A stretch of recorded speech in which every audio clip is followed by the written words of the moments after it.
Hello everyone, this is Sumit and welcome to Sumit's Codeverse.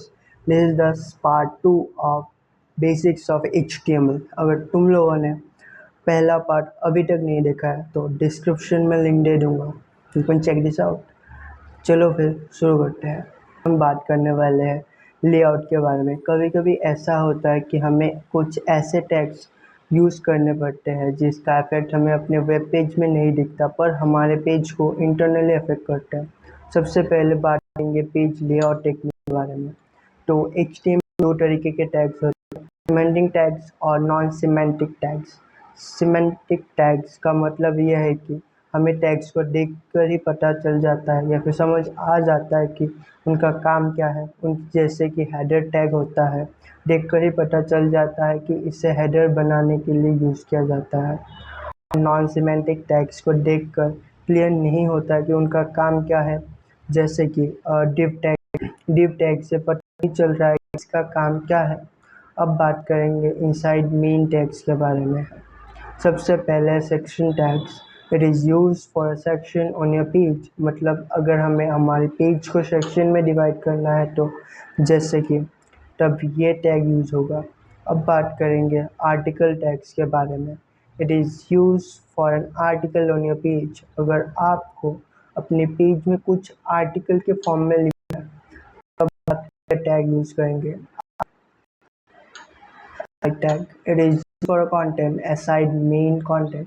जैसे कि कुछ लोग अपने वेबसाइट में गूगल एड चलाते हैं, वो हमारे कंटेंट से एकदम अलग होते हैं। आप गूगल को बताना है कि कौन सा पार्ट आपके कंटेंट का हिस्सा है, तब हम ये टैग यूज करते हैं। अब बात करते हैं स्पैन टैग। डिव टैग की तरह ही होता है पर ये HTML के दूसरे एलिमेंट्स के लिए यूज होता है। वो HTML एलिमेंट जिसके अंदर हम उतनी ही जगह लेना चाहते हैं जितनी हमारी ज़रूरत है, उसमें हम यूज़ करते हैं स्पैन टैग।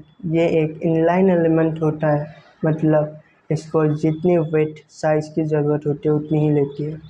अब बात करेंगे लिस्ट और टेबल्स फॉर के बारे में।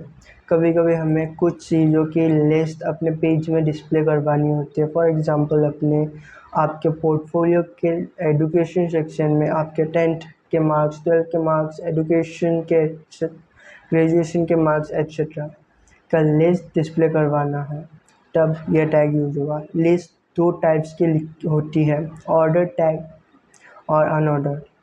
अनऑर्डर्ड मतलब वो कोई सीक्वेंस में डिस्प्ले नहीं होगा और ऑर्डर्ड में वो सीक्वेंस में डिस्प्ले होगा। अनऑर्डर्ड लिस्ट के लिए हम UL टैग यूज़ करते हैं और ऑर्डर्ड के लिए OL, और इनके अंदर LI टैग यूज़ होता है। LI stands for list items. अब बात करते हैं टेबल्स की। अगर आपको लाइव टेबल्स डिस्प्ले करवानी है, फॉर एग्जांपल आपको स्टूडेंट्स का डाटा अपने वेब पेज में डिस्प्ले करवानी है, उनके roll number, names etcetera tables के फॉर्म में, तब यह टैग यूज होगा। टेबल में 3 टैग्स होते हैं।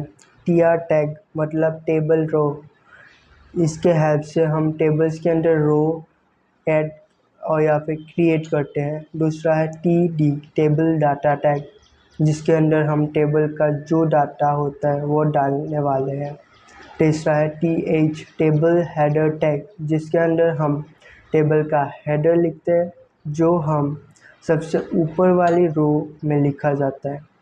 अब हम इन तीनों को यूज़ कैसे करेंगे? इन तीनों को हम टेबल टैग्स के अंदर लिखेंगे, उसके अंदर TR टैग लिखा जाएगा, टेबल रो टैग, जिससे हमारे टेबल के अंदर रो क्रिएट होगा। उसके बाद आपको जैसे चाहिए उस तरीके से आप अपना टेबल क्रिएट कर सकते हैं, मॉडिफाई कर सकते हैं। अब है कैप्शन टैग।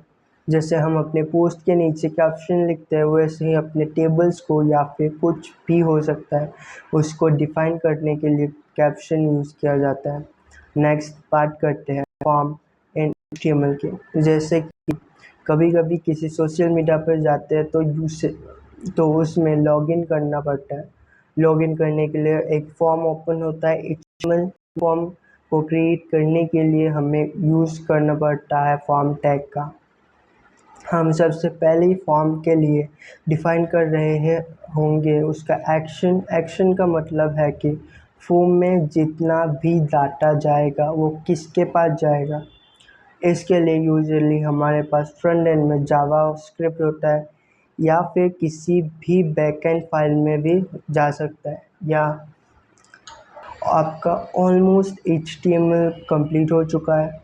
कुछ डाउट हो या फिर कुछ सजेशन देना हो तो कमेंट ज़रूर करना। अब नेक्स्ट वीडियो CSS के ऊपर आने वाली है, तो सब्सक्राइब करना मत भूलना। तब तक के लिए बाय बाय, हैप्पी कोडिंग।